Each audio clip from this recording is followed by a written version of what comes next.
It's on here now. The goalkeeper's beaten, and South Africa have done Shagger Sport 2010. ሰላም ጤና ይስጥልን እንደምናላችሁ የተከበራችሁና የተወደዳችሁ የሸገር ስፖርት ዊዝ አበበ ግደይ የዩቲዩብ ቻናል ቤተሰቦቻችን በያላችሁበት እጅግ አስደሳች ጊዜን እያሳለፋችሁ እንደሆነ ተስፋ እናደርጋለን። መልካሙን ሁሉም ለናንተ እንመኛለን። ታዲያ ይህንን ሸገር ስፖርት ዊዝ አበበ ግደይ የሚለውን የዩቲዩብ ቻናላችንን ሰብስክራይብ አድርጉት፣ የደውል ምልክቱን ተጫኑትና አዳዲስ ፕሮግራሞችን ስንለቅ መልእክት ይድረሳችሁ። ላይክ በማድረግ እንዲሁም ደግሞ ሊንኩን ለሌሎች በማጋራት በተከታዮች ቁጥር እንድንበዛ የምንሰራቸው ፕሮግራሞችም ብዙ ሰዎች ጋር እንዲደርስ የምታደርጉትን ጥረት አጠናክራችሁ ቀጥሉ እንላለን። እስካሁን ላደረጋችሁልን ድጋፍ፣ እገዛ እና እኛን ለማንቃት ለሄዳችሁት ርቀት በሙሉ ምስጋናችን ትልቅ ነው። በጣም እጅግ በጣም አድርገን እናመሰግናለን። ወደ ሀሳቦቻችን እንሂድና እንግዲህ በቀደሙ የዎልቭስና የአርሰናል የ2-2 ያቻ ውጤት በእንግሊዝ ፕሪሚየር ሊግ የዘንድሮ የውድድር ዓመትን ማን በዋንጫ አሸናፊነት ያጠናቀቃል የሚለውን በጣም ዋይድ ኦፕን አድርጎታል። በጣም ክፍት አድርጎታል። ለነ ማንቸስተር ሲቲም የበዛ እድልን እየሰጠ ሆኗል የሚል ነው። ስለዚህ አንድ ሀሳብ እናንሳ። የመጀመሪያው ሀሳብ የእንግሊዝ ፕሪሚየር ሊግን ዋንጫ ለማሸነፍ እስከ ቅርብ ጊዜ ድረስ አርሰናል ከሁሉም ክለቦች የተሻለ እድል ያለው ነው። በሰው ሀሳብም ጨዋታዎቹን በመመልከት ውጤቶቹን በመከታተል የቡድኖቹን ጥንካሬና ቡድኖቹ ያለባቸውን ክፍተት በመገምገም አርሰናል የተሻለ ቡድን ነው፣ አርሰናል ዋንጫ ያሸንፋል የሚል ወይም የማሸነፍ እድሉን በጣም ሰፊ አድርጎ የማስቀመጥ ዝንባሌ ነበር። አይናችን ስለተሳሳተ ሳይሆን ካየነው ነገር ተነስተን ነው። በዛው አንጻር እነ ማንቸስተር ሲቲ በተለያዩ ጨዋታዎች ላይ ይፈጽሟቸው የነበሩ ስህተቶችን ከግምት ውስጥ እያስገባን ያጋጠሟቸውን የውጤት ብልሽቶች፣ የነጥብ መጣሎች እና እንደ ወትሮው አለመሆናቸውን በመረዳት የማንቸስተር ሲቲን ዋንጫ የማሸነፍ ዕድል ከአርሰናል በእጅጉ አሳንሶ የማስቀመጥም በዛ መንገድ የመውሰድም ስሜት ነበረው። በጣም ብዙ የእግር ኳስ ወዳጆች ነበረን እንደዚህ። ይሄም ማንቸስተር ሲቲን በመረዳት ስለ ማንቸስተር ሲቲ የራስን ግምገማ በመስራት ሜዳ ላይ የሚስተዋለውን የቡድኑን ክፍተት በተለይ ደግሞ ከተወሰኑ ሳምንታት ወዲህ ደግሞ በሁለተኛው 45 ማንቸስተር ሲቲ እንደ መጀመሪያው 45 ለመሆን መቸገሩን ምናምን እያነሳን ስንናገር ነበረ። ይሄ የሰው ምልከታ በሱፐር ኮምፒውተርም ጭምር የተደገፈ እኔ ለመጨረሻ ጊዜ የማስታውሰው የአርሰናልን ዋንጫ የማሸነፍ እድል በመቶኛ ስንት ፐርሰንት ሲለው ነው 89 አካባቢ ደርሶ አስታውሳለሁ። 89 በመቶ አርሰናል ነው የፕሪሚየር ሊጉ ሻምፒዮን የሚሆነው የሚል ግምገማ ነበረው። ኤአይውም ሱፐር ኮምፒውተሩም ኦፕታው ምኑም እነሱም የራሳቸውን የዳታ አናሊሲስ በመስራት የደረሱበት ድምዳሜ ነው። አሁን ይሄንኑ ነገር ማለት እንችላለን ወይ? አሁንም አርሰናል የፕሪሚየር ሊጉ ዋንጫ የማሸነፍ የበዛ እድል ያለው እሱ ነው፣ መድፈኞቹ ናቸው እንላለን ወይ? ማን ነው የፕሪሚየር ሊጉን የ2025/26 የውድድር ዓመት በሻምፒዮናነት የሚያጠናቅቀው ለሚለው ሁሉንም የሚያጓጓ ጥያቄ ፌቨራይቱ ማን ነው? የተሻለ እድል ያለው ማን ነው? እና ለምን የመረጥነውን ቡድን መረጥን እንላለን ማለት ነው። ለምሳሌ ለአንቺ ልጠይቅሽ፣ ሻምፒዮን ለመሆን የተሻለ እድል ያለው ማን ነው? አርሰናል ነው ለኔ። አሁንም እሺ፣ በበፊቱ መጠንም ባይሆን በበፊቱ መጠን አይደለም፣ በጣም የተቀራረበ ነው። ግን ቢያንስ ከማንቸስተር ሲቲ ማለቴ ነው። ግን ቢያንስ በተወሰነ ደረጃ ብልጫ ያለው የተወሰኑ በቃ ነጥቦችን ብልጫ ወስዶ ሻምፒዮን የመሆን እድል አለው ብዬ የማስበው አርሰናል ነው። ግን ይሄ ማለት እንዲሁ ደግሞ ዝም ብለን ፊት ለፊት አሁን ስንመለከተው ለምሳሌ ማንቸስተር ሲቲ ከኒውካስትል ጋር ያለውን ጨዋታ ሲያደርግ እኩል 27 ጨዋታዎች ሲያደርጉ ያለው የነጥብ ልዩነት በሁለቱም መካከል 2 ብቻ ይሆናል አይደል? እንደዛ ብቻ ነው የሚሆነው። ከዛ በኋላ ያንን የነጥብ ልዩነት አስቀጥሎ እስከ ሄደ ድረስ በነጥብ ብልጫ አርሰናል እየመራ ስለሆነ ያንን ዋንጫ የማንሳት እድል አለው። ይሄ አንድ የሚታይ ነገር ነው። ግን ይህንን ያደርጋሉ የአርሰናል የሚለው ላይ መሰለኝ ብዙ ክርክር እየተፈጠረ የሚገኘው። ለማንኛውም ግን አርሰናል ከዚህ በኋላ በሚኖሩት ጨዋታዎችንም እንደው ከግምት ውስጥ አስገብቶ ቢያንስ በየትኞቹ ጠንካራ ጨዋታዎችን ያደርጋል፣ የትኞቹስ ደግሞ የበለጠ ለአርሰናል ቀላላቸው የሚለውን ለመናገር ግን በጣም እንቸገራለን። ይህንን እንድንቸገር የሚያደርገን የዎልቭስና የብሬንትፎርድ ጨዋታ ይመስለኛል እኔ። ምክንያቱም አርሰናል በቀላሉ የሚያሸንፋቸው ጨዋታዎች ናቸው ብለን በእርግጠኝነት ከተናገርም በኋላ ግን የተፈጠረው ነገር አርሰናልን ወደ አሸናፊነት ያመጣ አሁን በዚህ ደረጃ ላይ በጣም በተረጋጋ ሁኔታ እንዲቀመጥ ማድረግ የሚያስችለውን ውጤት ማስመዝገብ እንዳይችል አድርጎታል።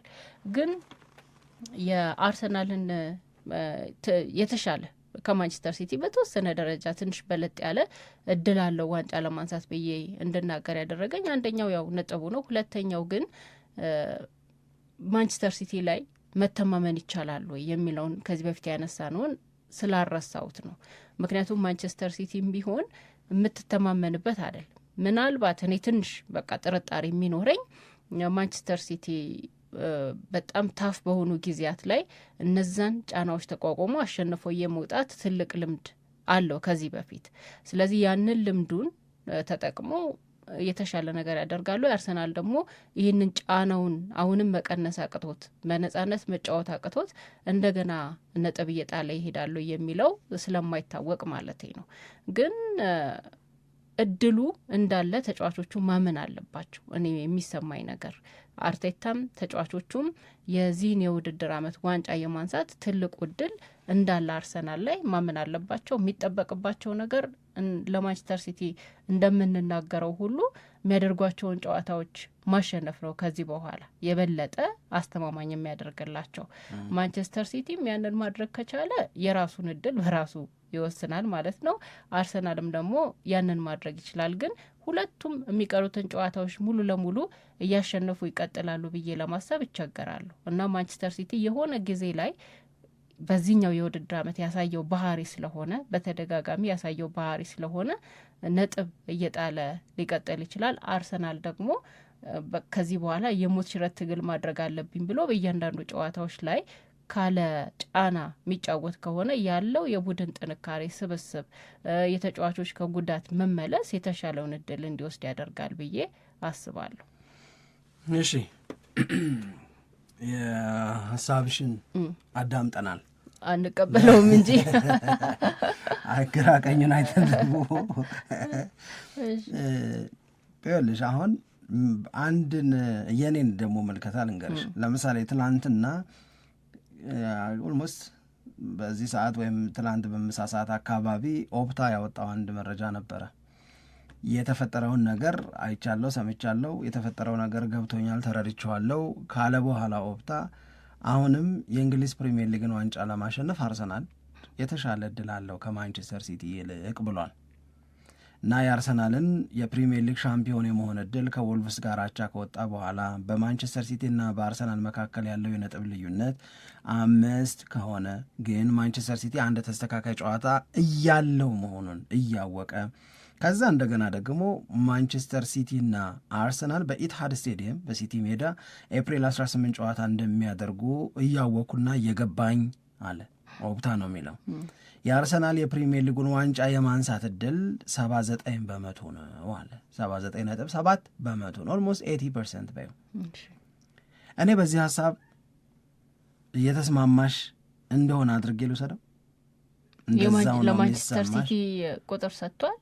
በቃ 80 ካለ ያው ለማንቸስተር ሲቲ ከ20 በታች ነው የሚሆነው። አይ ከ20 በታች ነው የሚሆነው። 80 ለ20 በጣም ሰፊ ልዩነት ነው። 20ውን በሙሉ ግን ይሰጠዋል ብዬ አላስብም ለማንቸስተር ሲቲ፣ ምክንያቱም እነ ቪላም አሉ ምናምን ስለዚህ ብቻ 20 ብትዩ 80-20 በጣም ሰፊ ልዩነት ነው። ስለዚህ በ80-20 የሚገለጽ ዋንጫን የማሸነፍ ፕሮባቢሊቲ በአርሰናልና በሲቲ መካከል ዛሬ ላይ አለ ብዬ እኔ አላምንም። እሱ ከባድ እኔ አላምንም። ይህን ያክል ልዩነት በሁለቱ መካከል አለ ብዬ እኔም አላምንም። ፕራክቲካሊም የለም። ሜዳ ላይ ያለው እውነት አየር ላይ ያለ ስሜት ሳይሆን ሜዳ ላይ ያለው እውነት ያንን የሚያመላክት አይደለም ነው የምለው።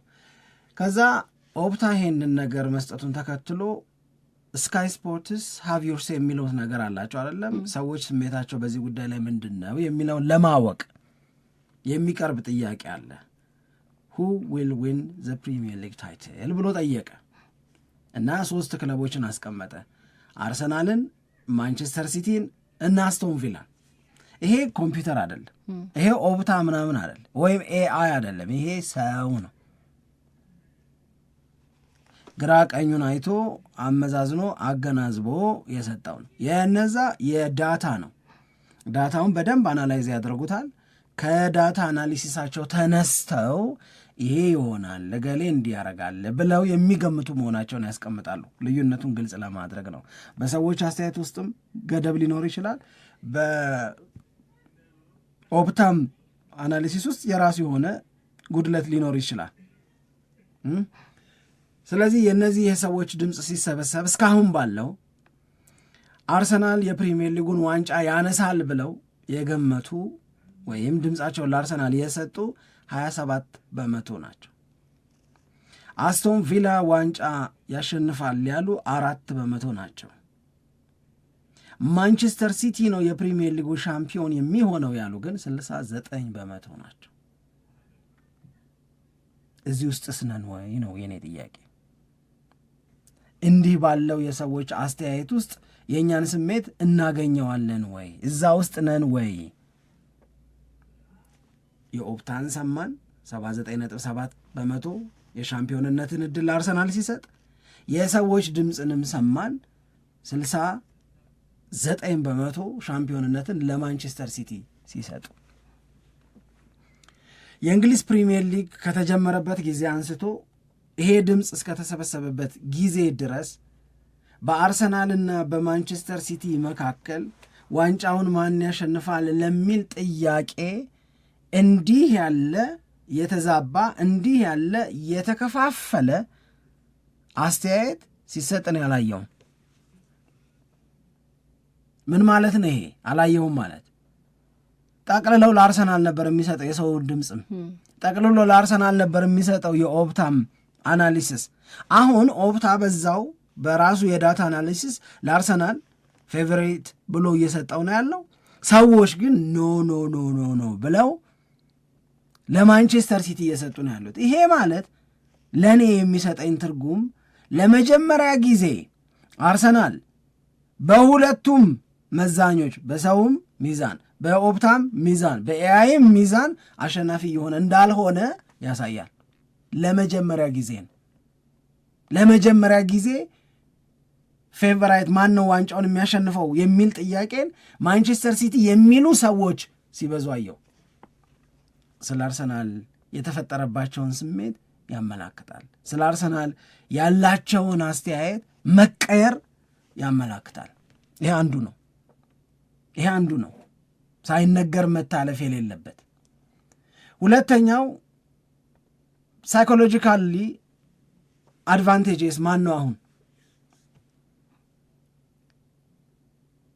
የስነ ልቦና የበላይነትን ሲቲና ጋርዲዮላ ይወስዳሉ ወይስ አሁንም በአርቴታና በአርሰናል ተጫዋቾች እጅ ነው ያለው? ያም እየመጣ ስነ ልቦናዊ ጥንካሬ፣ አእምሮዊ ጥንካሬ በዚህ ወቅት ዋንጫን የማሸነፍ ፉክክሩ የሚፈልገው ባህሪ እንደሆነ ይናገራል። ይሄንን ሻምፒዮን ለመሆን በጣም ያስፈልጋል የሚባለውን ባህሪ ማንጋ በስቶ እናገኘዋለን?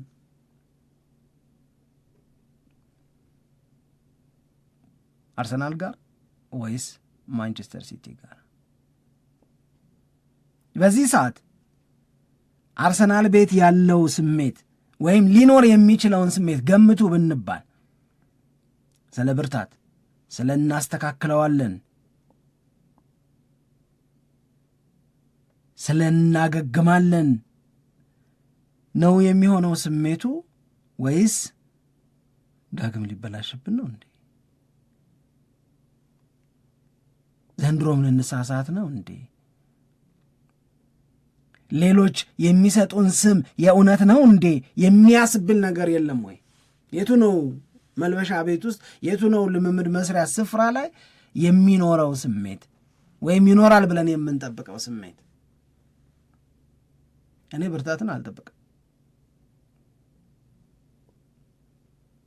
እኔ ያንን ቢይዙ ኖሮ አሁን የምናስተውላቸው ነገሮች ለማንቸስተር ሲቲ እየተሰጡ ያሉት እድሎች አይሰጡትም ነበረ ብዬ ነው የማስበው። እኔ አርሰናልን ዘንድሮ ይሆናል ብዬ የምጠብቀው ይሆናል ብዬ ተስፋ አድርጌ የነበረው አይምሬ ነው። አይምሬ የሚሳሳት ግን ስህተት የማይደጋግም ሊሳሳት የሚችል ግን ስህተቱ ቶሎ ቶሎ የማይመጣ ከአንድ ስህተት በኋላ ተከታታይ ጉብዝናዎችን ለማሳየት በቂ ምክንያት ያለው ምክንያቱም 22 ዓመት የፕሪሚየር ሊጉ ሻምፒዮን አልሆነ። ምክንያቱም ዘንድሮ ለአርሰናል የፕሪሚየር ሊጉን ዋንጫ ለማሸነፍ ከመቼውም ጊዜ በላይ ምቹ ነው። ስለዚህ አርሰናል ሊሳሳት ይችላል፣ ግን ብሬንትፎርድም ላይ የዋንጫ ቡድን አትመስልም እየተባለ ወልቭስ ላይ ያንን ሲደግም እንደማየት ግን አልጠበቅም። ለዋንጫ የሚጫወት ቡድን እንደዚህ አይደለም እየተባለ በምንም መለኪያ በምንም ስታንዳርድ ሰከንድ አፍ ላይ የነበረን ፐርፎርማንስ ልክ ነው ሊባል አይችልም ይላል ማን? ሳካ ይላል ማን? ኦዲጋርድ ይላል ማን? አርቴታ ራሱ እነ ዴክላን ራይስ ይህንን ይላል። እስኪያምኑት ድረስ ደካማ እየሆኑ ነው። የአርሰናል ብሬንትፎርድን ያሸንፋል ብለን ስንጠብቅ አለማሸነፍ፣ ወልቭስን ያሸንፋል ብለን ስንጠብቅ አለማሸነፍ አልሽ። ቅድም ወልቭስን ያሸንፋል ብዬ ጠብቅ ያለው የብሬንትፎርዱን ጨዋታ ግን ከባድ እንደሆነ ይሰማኝ ነበር። ከጨዋታም በፊት አቅነብ ብሬንትፎርድና የብሬንትፎርድን አሁናዊ ነገር በመረዳት ያኔም በአስተያየቴ ልዩነቴ እንዲነገርልኝ ጥረት አድርጌያለሁ። እኔ ይኸውልሽ አርሰናል እሁድም ከቶተናም ጋር ሲጫወት ነጥብ ሊጥል ይችላል። በልጦ ነጥብ የሚጥልበት ቢሆን የወልቭሱ ጨዋታ ማድረግ የሚገባቸውን ነገር አድርገው እድለቢስ ግን ሆነው ነጥብ ቢጥሉ ማይዶም እውነት ለመናገር ተቀባይነት ነበረው። ይኸውልሽ ምንድነው መሰለሽ አንዳንድ ጊዜ you did your best ማድረግ የሚገባሽን ነገር በሙሉ ታደርጊያለሽ።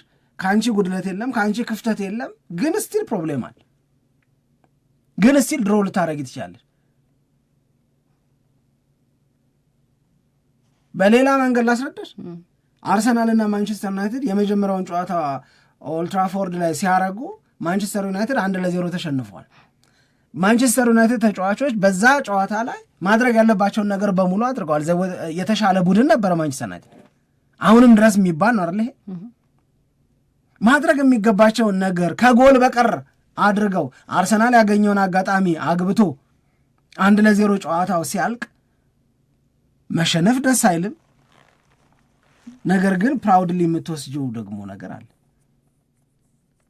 የሚያወቃቅስ የስታንዳርድ ጥያቄን የሚያስነሳ ስለ ድክመቶችሽ የምንነጋገርበት ካራክተር የለም የምትባባይበት አይነት ነገር ግን አይደለም። የአርሰናል እኮ እንደዛ ሆነ። ያውም 12 ጨዋታ ሲቀር፣ ያውም ሊመሽ ሲል፣ ያውም ሊያበቃ ሲል፣ ያውም ሰዎች ለድግስ እየተዘጋጁ ለድግስ እኮ እየተዘጋጁ ነው። ከ22 ዓመት በኋላ ምናምን የሚል ማሊያ እኮ እየተሰራ ነው። ሻምፒዮን የሚል ማሊያ ቲሸርት እኮ እየተሰራ እኮ ነው። እንዴትና የአርሰናልን ዋንጫ የማሸነፍ ጉዳይ እንዴት ሰለብሬት እናድርግ የሚል ነገር እኮ ባለበት ሰዓት ላይ ስለ ካራክተር ተጫዋቾቹ ጋር ሊኖር ስለሚገባ ጨዋታዎችን ለማሸነፍ እልህ፣ ቁጭት፣ ልናባክነው፣ ልንሳሳተው፣ ልናንጠባጥበው የሚገባ ነጥብ የለም የሚል ኮሚትመንት እኔ አላየሁም። መቼ እኔም አይደለሁም ለነገሩ ሰውየውም አላየሁም አለ። ምን ላድርግ?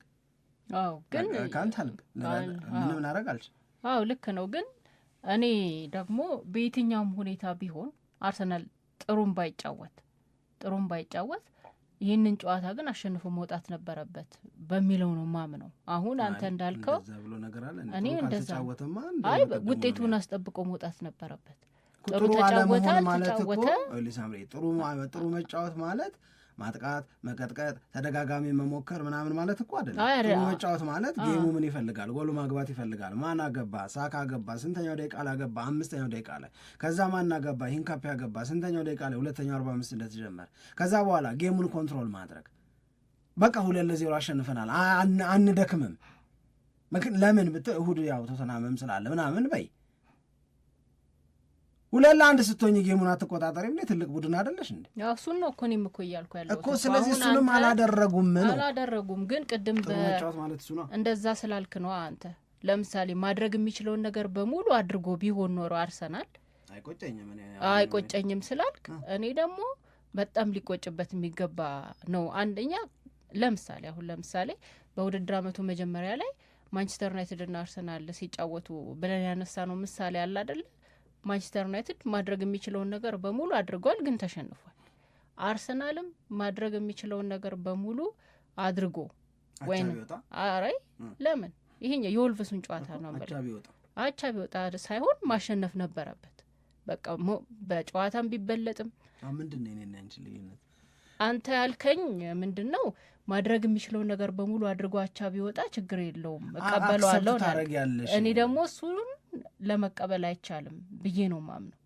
የውድድር ዓመቱ ከደረሰበት ሁኔታ አንጻር እና ከማንቸስተር ሲቲ ጋር ካለው የነጥብ መጠጋጋት አንጻር ይህንን ስናስበው የሚፈጠረው ነገር በሙሉ ይታወቃል። የበለጠ ራሱን ጫና ውስጥ እየከተተ ስለሆነ የሚሄደው አርሰናል ጥሩ ተጫወተም አልተጫወተም ግን ጨዋታውን በሆነው ነገር አድርጎ ማሸነፍ ነበረበት ብዬ ነው። አንደኛ ወልቭስ መሆኑ በራሱ ላይ ምንም ጥያቄ እኮ የለም፣ ማሸነፍ ነበረበት። አሁን የምናወራው ስላላሸነፈ ነው።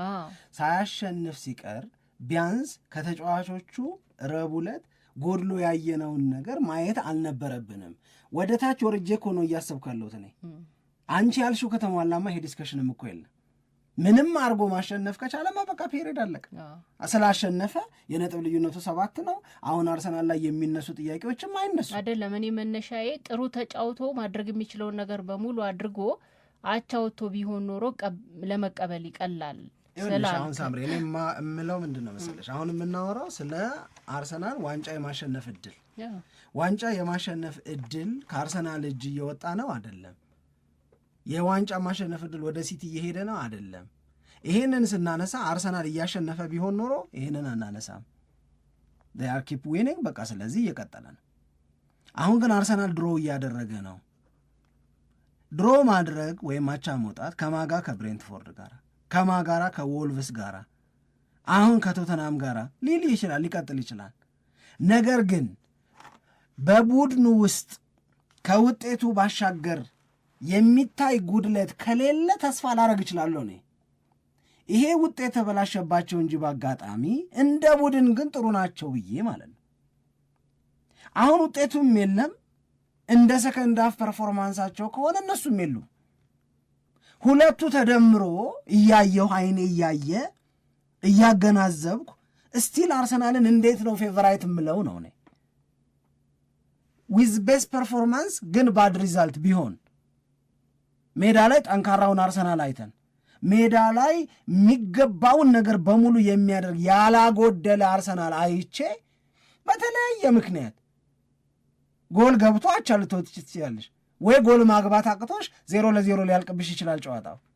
ግን the performance gives you hope ይሄ ፐርፎርማንስ፣ ይሄ ጥንካሬ፣ ልጆቹ ላይ የሚታየው ኢነርጂ፣ ልጆቹ ላይ የሚታየው ፍላጎት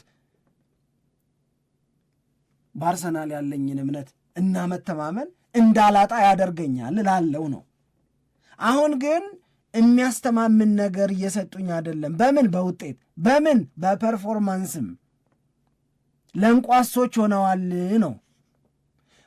ይሄም አቅማተው ማየቴ አርቴታ እንዳለው በምንም ስታንዳርድ ልክ ላይሆን ተብሎ የተገለጸው ልክ አይደለም የተባለው የአርሰናል የሰከንድ ሃፍ ፐርፎርማንስ አሸንፈው ቢሆን ስጋት ውስጥ ሊከተኛል። እንደው ኧረ ተው፣ ይሄ አንድ ሰሞን ለሊቨርፑል ስንል የነበረው ነገር ማለት እኮ ነው። ሊቨርፑል የመጀመሪያዎቹን ስንት ጨዋታዎች ነው ያሸነፈው? 5 ጨዋታ ምናምን ዝም ብሎ አሸነፈ። ኖ ዌይ። አዎ ሊቨርፑል እያሸነፈ ነው። ነገር ግን የሊቨርፑል ድል ውስጥ የመተማመን ስሜት የሚፈጥር ጉብዝና እያየው አይደለም ስንል ትዝ ይልሻል። የአርሰናል ድል ከዚህ አይነት ደካማ እንቅስቃሴ የሚገኝም እንኳን ቢሆን መተማመንን ይጎዳል። እንኳን ውጤቱም ጠፍቶ ፐርፎርማንሱም ወርዶ ይቅርና ነው የምልሽ። አሁን ሁለቱም ነው የጎደሉት። እያሸነፉ ያልሆኑት ደካማ ሆነው ነው፣ ማድረግ የሚገባቸውን ነገር ስላላደረጉ ነው።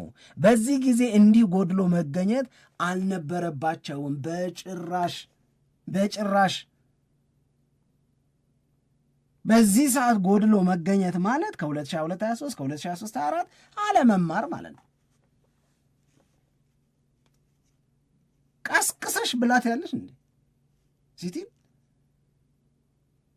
እንደዚህ ጎሎ መታየት የለባቸውም በጭራሽ።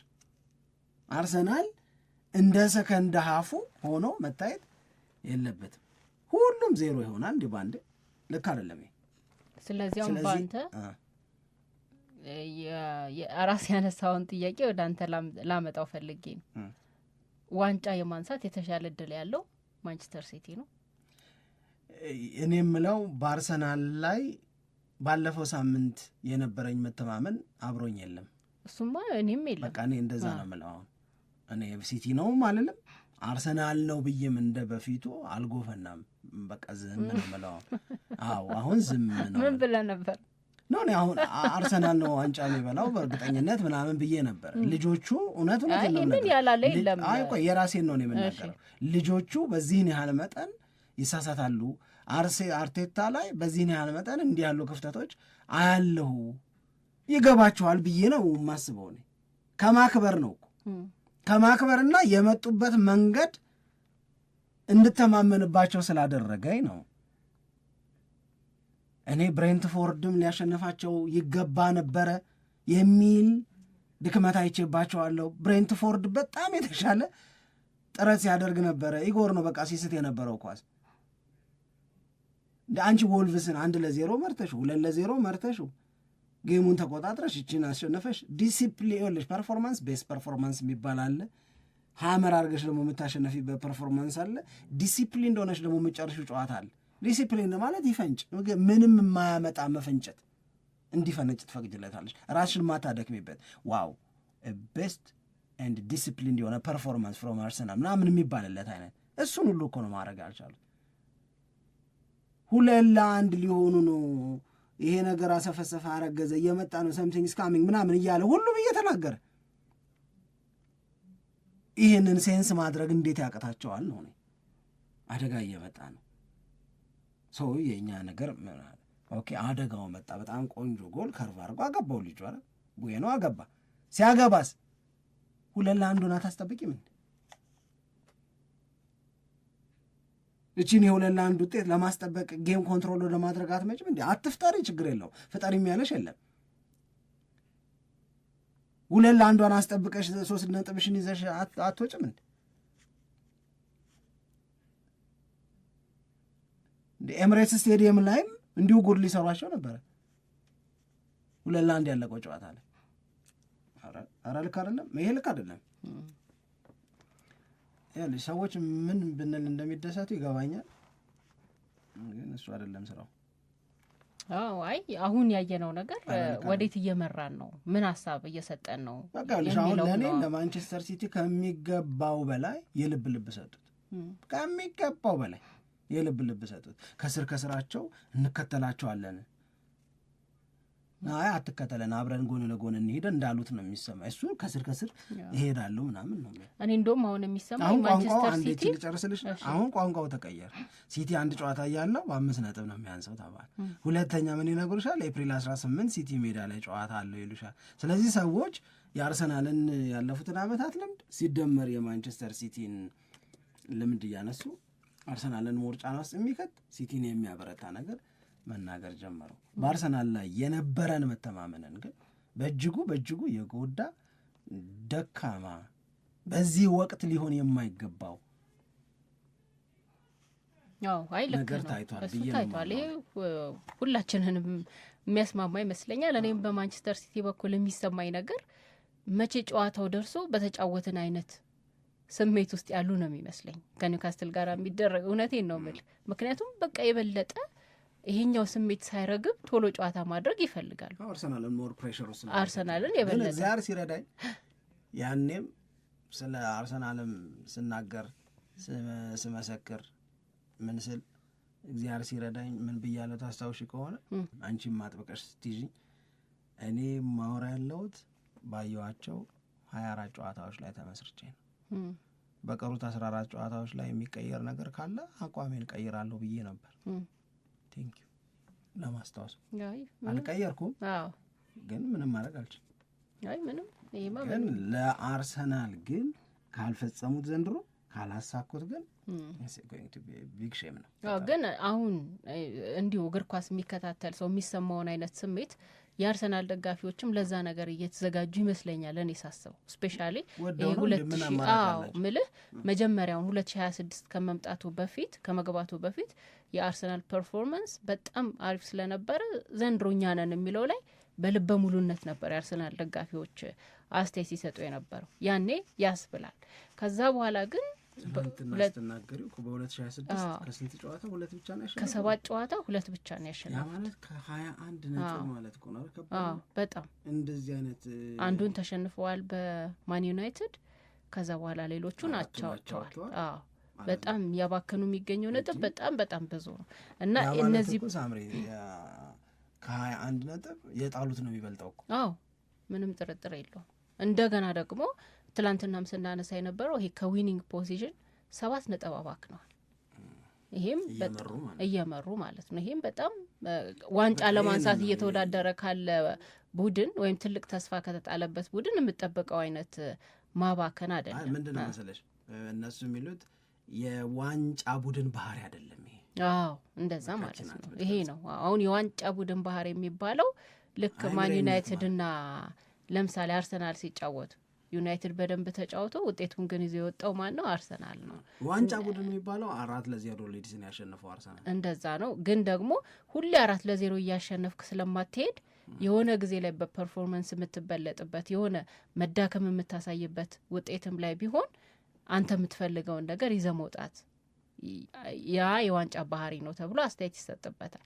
ግን አሁን ዋናው ነገር እነዚህ ተከታታይ ውጤቶች የአርሰናል በቃ አሁን የተዳከመበት ጊዜ የአርሰናል ደጋፊዎች ላይሆን ይችላል በዘንድሮ የውድድር ዓመት ዋንጫ ላናነሳ እንችላለን የሚለውን ሀሳብ የበለጠ እየተቀበሉት ራሳቸውን እያዘጋጁ ይመስለኛል። እንደ መጀመሪያው አይነት ልበ ሙሉነት እያየው አይደለም በሚለው ነው። መልካም። በ2007-2008 በእንግሊዝ ፕሪሚየር ሊግ የሆነውና በ2025-26 በዘንድሮ የውድድር ዓመት በእንግሊዝ ፕሪሚየር ሊግ እየሆነ ያለው ነገር እጅጉን ተመሳስለው አስገርሞኛል ብሎ አስገራሚ አርቲክል አውጥተዋል ቢቢሲዎች። እሱን ወይ ነገ ወይም በኋላ ልንመለስበት እንችላለን። በያላችሁበት በጣም አሪፍ ጊዜን እያሳለፋችሁ ከኛ ጋር ቆይታ እንድታደርጉ ነው በላቅ አክብሮትና ትህትና የምንጠይቃችሁ። እንመለሳለን።